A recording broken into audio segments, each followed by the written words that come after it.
గుంటూరు నగరానికి అతిపెద్ద సమస్య ఏంటంటే ఇదివరకు ఆ రైల్వే లైన్ దగ్గరికి రావాలి, ఆ హైవే మీదన ఆ రైల్వే లైన్ హైవే నుంచి లోపలికి వచ్చేటప్పుడు ఆ రైల్వే లైన్ దగ్గర నుంచి లోపలికి రావడానికి అక్కడ భారీ ఎత్తున ట్రాఫిక్ జామ్ అవుతుండేది. అక్కడ ఫ్లైఓవర్ ప్రారంభిస్తే ఏళ్ల తరబడి పట్టింది. ఆ టైంలో జనం విలవిల్లాడారు. బట్ ఆ ఫ్లైఓవర్ వచ్చాక ఇప్పుడు ప్రశాంతంగా తిరగలుగుతున్నారు. ఇప్పుడు ఊరు విస్తరించింది.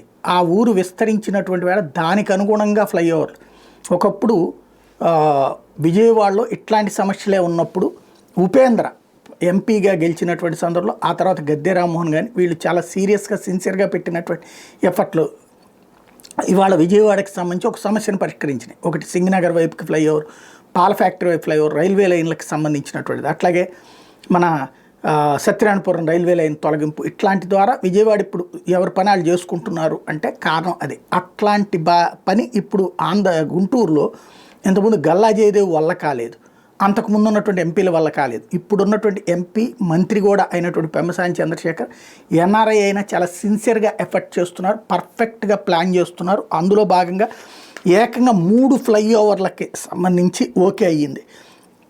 గుంటూరులోని శంకర్ విలాస్ ఫ్లైఓవర్ గురించి ఇంతకుముందే మాట్లాడుకున్నాం. ఇప్పుడు ఇన్నర్ రింగ్ రోడ్డు వంతెనలకి ఇన్నర్ రింగ్ రోడ్ కూడా ఒక ఫ్లైఓవర్ వస్తుంది. తాజాగా గుంటూరు నల్లపాడు దగ్గర మరో ఫ్లైఓవర్ కి కూడా ఓకే చేశారు. దీని మూలంగా పెదపలకలూరు, పుల్లడిగుంట్ల, పేరేచెర్లను కలపడానికి వీలయ్యేటటువంటిది 41 కోట్ల విలువైన ఈ వంతెనకి కూడా రైల్వే శాఖ ఆమోదం తెలిపేసింది. మరో 3 వారాల్లో టెండర్ల ప్రక్రియ కూడా ప్రారంభమవుతుంది. దాన్ని బట్టి చూస్తే గుంటూరుకి ఇవన్నీ ఈ 3 పూర్తయితే ఓ స్వర్ణయుగం అని చెప్పచ్చు.